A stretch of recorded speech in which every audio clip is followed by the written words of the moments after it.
విభజన సమస్యల పరిష్కారమే లక్ష్యంగా ఇరు రాష్ట్రాల సీఎంల చర్చ సాగింది.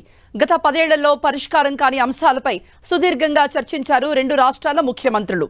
ఉన్నత స్థాయి అధికారులతో 3 సభ్యుల కమిటీ వేయాలంటూ నిర్ణయించారు. ఈ కమిటీని 2 వారాల్లో ఏర్పాటు చేయనున్నారు. అధికారుల స్థాయిలో పరిష్కారం కాని అంశాలకు మంత్రుల స్థాయిలో కమిటీ ఏర్పాటు చేయాలంటూ నిర్ణయించారు. మంత్రుల స్థాయిలో పరిష్కారం కాని అంశాలపై మరోసారి సీఎంల స్థాయిలో భేటీ కావాలంటూ నిర్ణయం తీసుకున్నారు రేవంత్ రెడ్డి, చంద్రబాబు. అలాగే యాంటీ నార్కోటిక్, సైబర్ క్రైమ్ నియంత్రణ కోసం కలిసి పనిచేయాలంటూ నిర్ణయించుకున్నారు. రెండు రాష్ట్రాల ప్రయోజనాల్ని కాపాడుతూ ఎవరి మనోభావాలు దెబ్బతినకుండా ముందుకు వెళ్లాలంటూ సమావేశంలో నిర్ణయించారు. ప్రధానంగా రాష్ట్ర పునర్వ్యవస్థీకరణ చట్టం షెడ్యూల్ 9, 10లో పేర్కొన్న సంస్థల ఆస్తుల పంపకాలు, విభజన చట్టంలో పేర్కొనని సంస్థల ఆస్తుల పంపకాలపై చర్చ జరిగింది. అలాగే ఆంధ్రప్రదేశ్ ఫైనాన్షియల్ కార్పొరేషన్ అంశాలు, పెండింగ్ విద్యుత్ బిల్లుల వంటి అంశాలపై కూడా సీఎంలు చర్చించారు.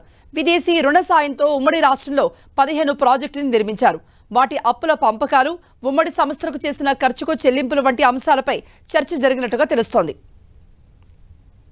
హైదరాబాద్లో కొన్ని భవనాలు ఏపీకి ఇవ్వాలంటూ సీఎం చంద్రబాబు కోరినట్టుగా తెలుస్తోంది. అయితే హైదరాబాద్లో స్థిర ఆస్తులన్నీ తెలంగాణకే చెందుతాయని సీఎం రేవంత్ రెడ్డి చెప్పారని పార్టీ వర్గాలు తెలిపాయి.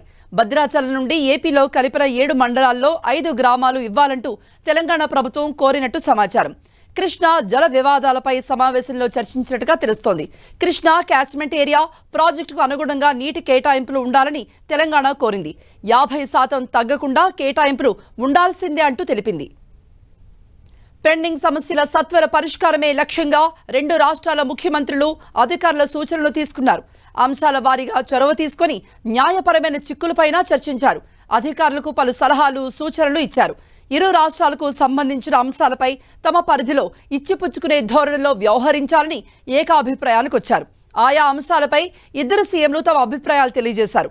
అన్నింటిపైన విస్తృతంగా చర్చించి ఏకాభిప్రాయానికి రావాలంటూ సూచించారు. సీఎస్లు, మంత్రుల కమిటీల పరిధిలో పరిష్కారం దొరకని వాటిపై తమ స్థాయిలో చర్చించి నిర్ణయం తీసుకుంటామని తెలిపారు. 2 నుండి 3 వారాల వ్యవధిలో సీఎస్ల ఉన్నత స్థాయి కమిటీ సమావేశం నిర్వహించాలని సూచించారు.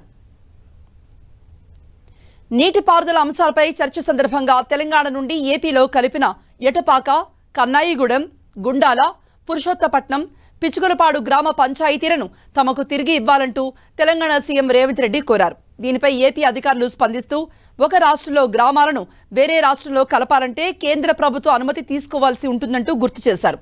కేంద్ర ప్రభుత్వం నుండి రావాల్సిన నిధులు, అభివృద్ధి ప్రాజెక్టుల కోసం ఉమ్మడిగా ప్రయత్నించాలని, ఎగువ రాష్ట్రాలతో నీటి వాటాలపై కలిపి పోరాడేలా ఉమ్మడి ప్రణాళిక సిద్ధం చేసుకోవాలంటూ నిర్ణయించారు.